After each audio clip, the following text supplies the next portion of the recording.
Ladies and gentlemen, the President of the United States.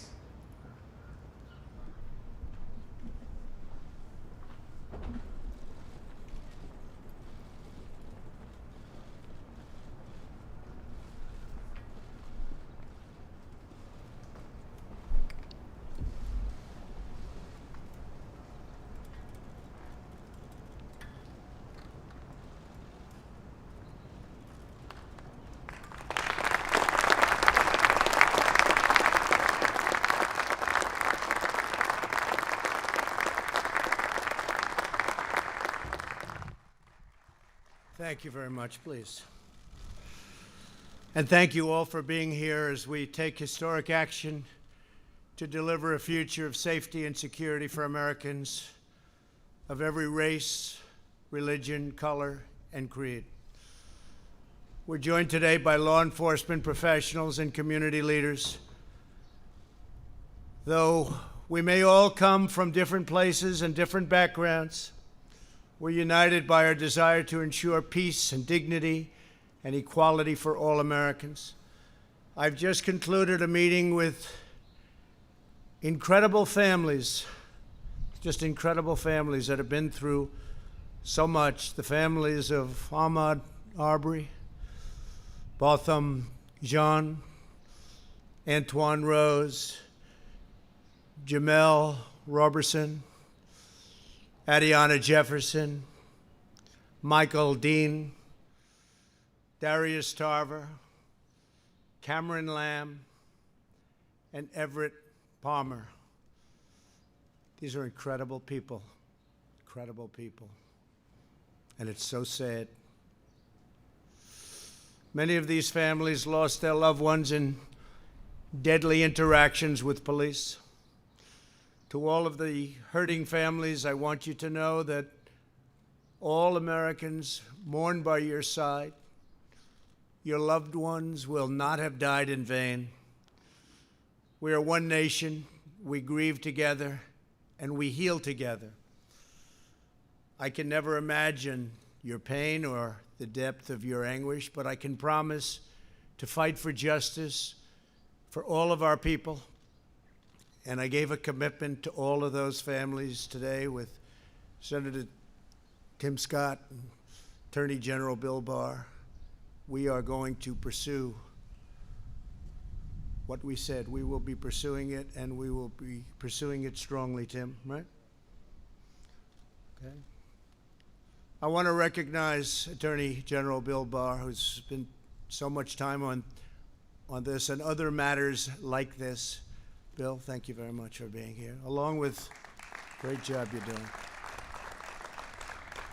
Along with Senate Majority Leader Mitch McConnell and Tim Scott, and they're going to be working on a Senate bill also that can go hand in hand with this. And also Representatives Kelly Armstrong, Louis Gohmert, Jim Jordan, Guy Reschenthaler, and Pete Stauber.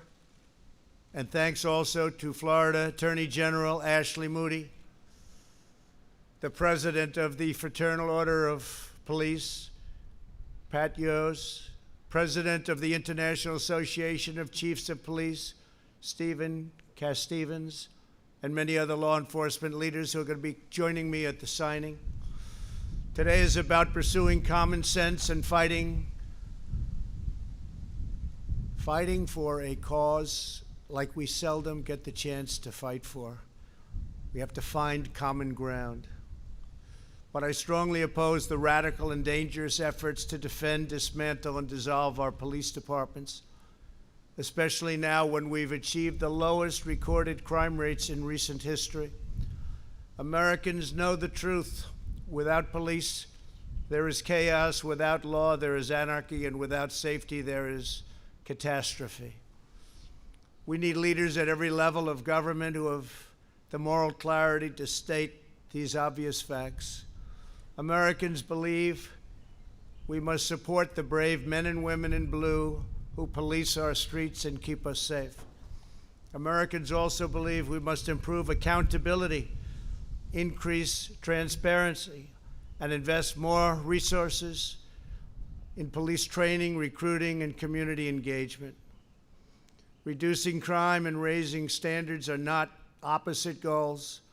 They are not mutually exclusive. They work together. They all work together. That is why today I'm signing an executive order encouraging police departments nationwide to adopt the highest professional standards to serve their communities. These standards will be as high and as strong as there is on earth. The vast majority of police officers are selfless and courageous public servants. They are great men and women.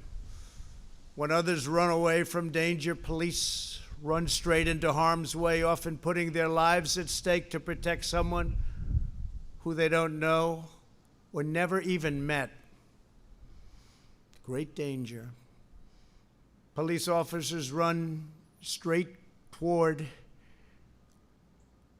this incredible harm. Take the World Trade Center. They ran straight into the Twin Towers of 9/11. Many of them never returned. Never returned. Vast numbers of New York's finest never returned. Last year, I presented the Medal of Valor to 6 heroic police officers who ended a murderous rampage so professionally in Dayton, Ohio. Hundreds of people would have been killed, surely, without them. We ask our police to put on the uniform and risk their lives for us every day, the least we deserve and the least we can do, because they deserve it so much. They have to get our gratitude, and we have to give them great respect for what they do. For the job is one of the most dangerous jobs on earth, one of the most difficult jobs on earth. Last year alone, 89 law enforcement officers were killed in the line of duty. In recent days, 2 members of law enforcement were killed amid riots and looting, and hundreds of police officers were injured just recently. 1 officer was shot in the head and is now laying in a hospital, almost totally paralyzed. Despite our very good record on crime, law and order must be further restored nationwide, and your federal government is ready, willing, and able to help, as we did in Minneapolis after it got out of control for 4 days. We sent in representatives, commonly known as the National Guard, and it was all put down very quickly. We're willing to help. We're willing to help in Seattle. We're willing to help anywhere you want, and we'll be there very quickly. It won't take long. There will be no more looting or arson, and the penalty will be very grave for those who get caught. Violence and destruction will not be tolerated. We cannot do that. The looters have no cause that they're fighting for, just trouble. Every day, police officers make great sacrifices to keep our communities secure and safe. In 2018, our police arrested nearly 12,000 people for murder, 25,000 people for rape, and nearly 1.5 million for assault. Very dangerous criminals. In many cases, local law enforcement is underfunded, understaffed, and under-supported. 47% of all murders in Chicago and 68% of all murders in Baltimore went without arrests last year. Americans want law and order. They demand law and order. They may not say it. They may not be talking about it, but that's what they want. Some of them don't even know that's what they want, but that's what they want. And they understand that when you remove the police, you hurt those who have the least the most. Nobody needs a strong, trustworthy police force more than those who live in distressed areas, and nobody is more opposed to the small number of bad police officers, and you have them. They're very tiny. I use the word tiny. It's a very small percentage. but you have them. But nobody wants to get rid of them more than the overwhelming number of really good and great police officers. Some of them are standing with me and with me in the audience today, and I appreciate you being here. Thank you. Thank you. Great job. What's needed now is not more stoking of fear and division. We need to bring law enforcement and communities closer together, not to drive them apart. Under the executive order I'm signing today, we will prioritize federal grants from the Department of Justice to police departments that seek independent credentialing, certifying that they meet high standards, and in fact, in certain cases, the highest standard. That's where they do the best, on the use of force and de-escalation training. For example, many believe that proper training might have prevented the tragic deaths of Antoine Rose and Botham Jean. As part of this new credentialing process, chokeholds will be banned, except if an officer's life is at risk. And I will say we've dealt with all of the various departments, and everybody said, it's time. We have to do it. Additionally, we're looking at new advanced and powerful, less lethal weapons to help prevent deadly interactions. New devices are being developed all the time, and we're looking at the best of them. And cost is no object, no object. Under this executive order, departments will also need a share of information about credible abuses so that officers with significant issues do not simply move from one police department to the next. That's a problem. And the heads of our police department said, whatever you can do about that, please let us know. We're letting you know. We're doing a lot about it. In addition, my order will direct federal funding to support officers in dealing with homeless individuals and those who have mental illness and substance abuse problems. We will provide more resources for co-responders, such as social workers who can help officers manage these complex encounters.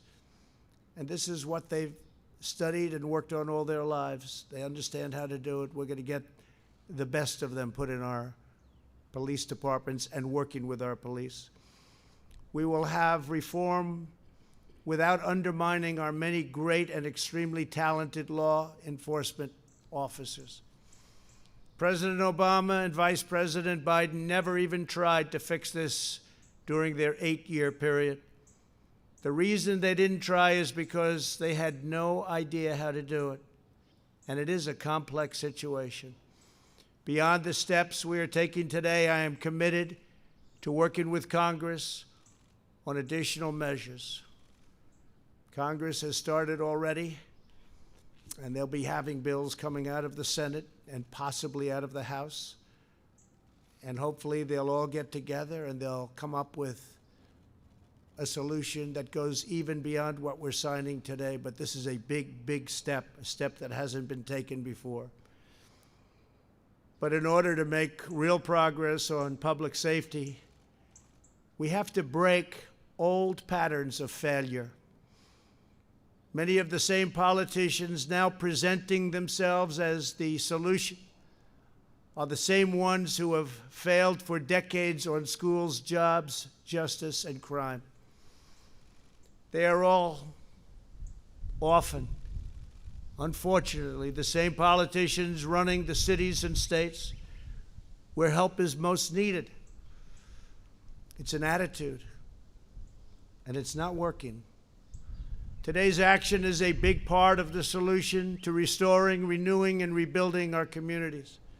For the last 3.5 years, my administration has been focused on creating opportunity, fighting for equal justice, and truly delivering results. Nobody has ever delivered results like we've delivered. Nobody's come close. And we worked with some great people. We worked with fantastic people to get it done. We enacted landmark criminal justice reform, something that nobody else could get done. They tried, and they couldn't even come close. So we got it done, and we got it done powerfully, and people appreciated it. But it's something that, with all the work and all the talk for so many years, criminal justice reform, nobody else could get done. We secured permanent and record funding for HBCUs, that's historically black colleges and universities. Numbers that they never thought were possible, and long-term financing, because they would come back to the White House. After my third year, I said, "Why are you here again?" Great people, about 42 people, the heads of black colleges and universities, great people. They do such an incredible job. And I'd see them after the third year. I say, "Why are you doing this?" "We need money again." I said, "Don't we set it so you have like a 10-year program, a 5-year program?" "No, sir, for years and years, we've had to come back every single year." I said, "Well, the only bad thing about what I'm going to do is I'm going to give you long-term financing, and I'm going to up the amount, but I won't get to see you anymore. So that's the bad part. But you can focus on education now instead of worrying about dealing with us in Washington." So we did that for the historically black colleges and universities. I'm very proud of it. They're incredible. They're incredible people. Got to know a lot of the heads of those colleges. They do an unbelievable job and don't get the kind of notoriety that they should have. We expanded affordable options for better health care. We created opportunity zones with Senator Tim Scott. Brought it to me. We didn't know if we could get it past him, right? But we got it passed, and I think it's probably one of the great things that we've done in this administration. Tens of thousands of jobs, billions and billions of dollars being brought into areas and neighborhoods that would never, ever, ever be taken care of monetarily. Areas that didn't have 10 cents put in them for years and decades, and now people are investing, thriving, and the jobs have come back. We achieved the lowest black, Hispanic, and Asian unemployment rates in American history, and we will do it again. We'll do it again. We're fighting for school choice, which really is the civil rights of all time in this country. Frankly, school choice is the civil rights statement of the year, of the decade, and probably beyond, because all children have to have access to quality education. A child's zip code in America should never determine their future, and that's what was happening. So we're very, very strong on school choice, and I hope everybody remembers that. And it's happening. It's already happened, but it's happening. We have tremendous opposition from people that know they shouldn't be opposing it. School choice. All children deserve equal opportunity because we are all made equal by God. So true. A great jobs market and thriving economy is probably the best thing that we can do to help the black, Hispanic, Asian communities. We saw that just recently prior to the virus that came in from China just a few months ago. What a horrible thing it was all over the world, 188 countries now.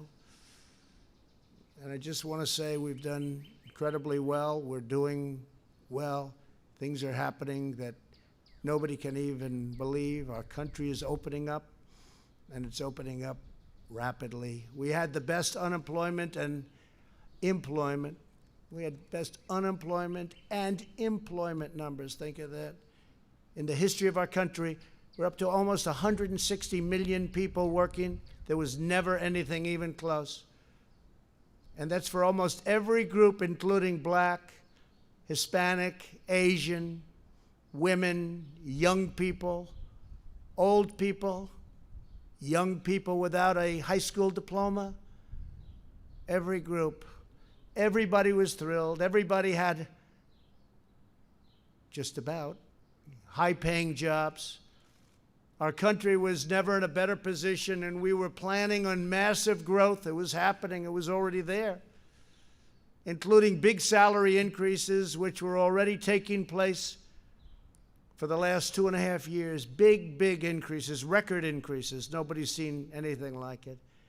And then we got hit by the virus, along with the rest of the world, and now I'm building it up again. Here we go again. But I'm building it up again, and it's moving fast. And it will be even better than before, because we also learned it will be better than before. Jobs are rapidly coming back. And retail sales that were just announced 2 hours ago, just a little while ago, they're up a staggering 17.7%. Amazing. The projection was anywhere from 6 to 8%. We're up 17.7%. And what does that mean? The stock market went through the roof. These good numbers, they drove it up to a level that we're almost at the same level. Hard to believe. We're getting very close to the level we were before the pandemic and before all of the things that you've seen happened. That's a great thing, because ultimately it's about jobs. It's about, the government can never do anything like a great job for a person where they look forward to getting up in the morning and going to work and getting a much bigger check than they could ever get otherwise. Today and over the last 60 days, we've had one of the biggest stock market increases in the history of the stock markets. And 2 weeks ago, the 50-day increase was the single biggest. Unless my formula is tampered with, we will soon be in a stronger position than we were before the plague came in from China. When the numbers reach the point that I know they will, there will again be a great unity and a great spirit in our country. People will have that job back that they might have lost. They'll be making even more money than they did before. We have some brilliant people working with me, and we put it together. We did it once, and we're very easily doing it again. We're way ahead of schedule. You'll see that. You'll see the third quarter numbers will be very good. You'll see fourth quarter will be really good, and you'll see next year will be one of the best economic years this country has ever had.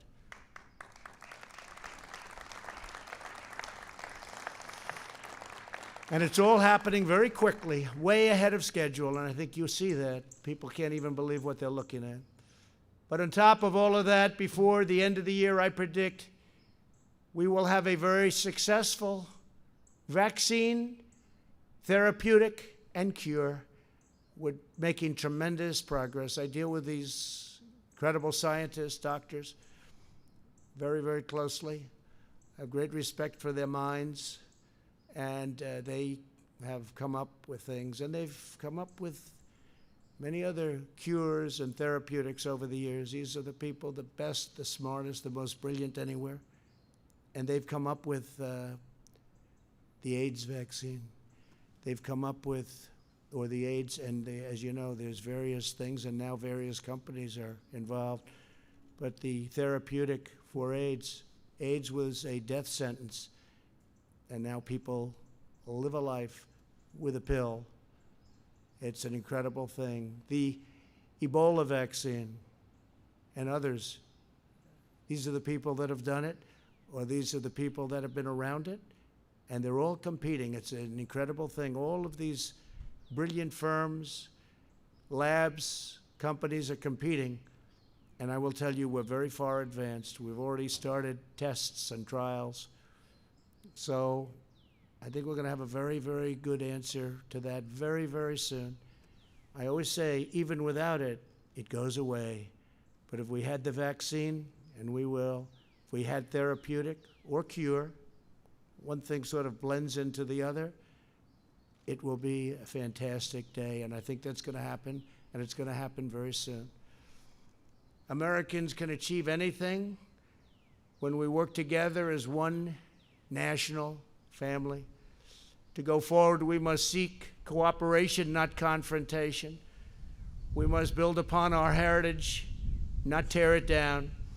And we must cherish the principles of America's founding as we strive to deliver safe, beautiful, elegant justice and liberty for all. I'd like now to invite our great friends, because they are our great friends from law enforcement, the officers representing their groups, to come up as I sign a very important executive order.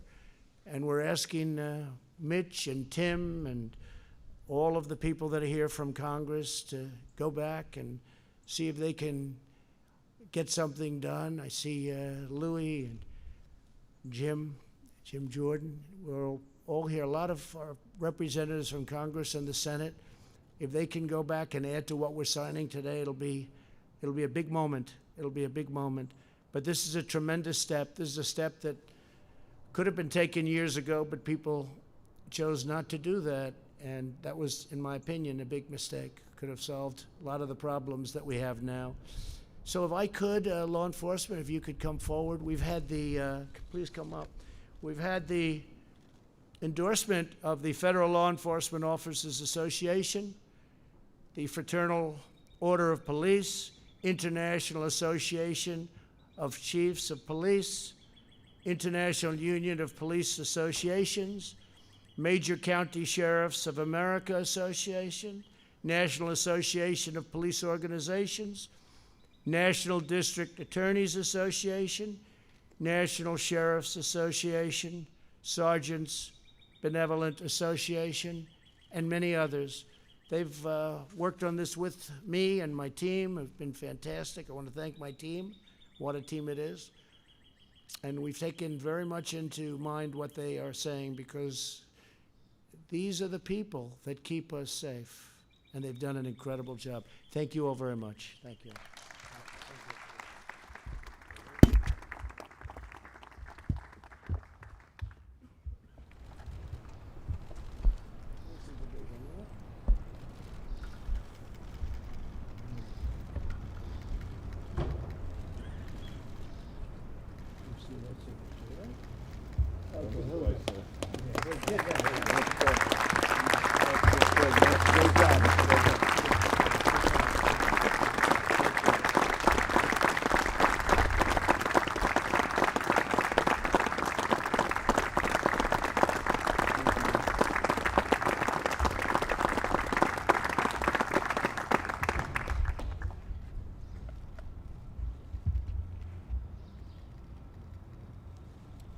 Thank you very much. Thank you, Mr. President. Take one of these for yourselves.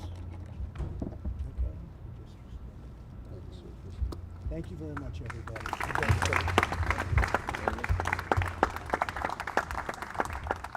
Thank you very much. Thank you.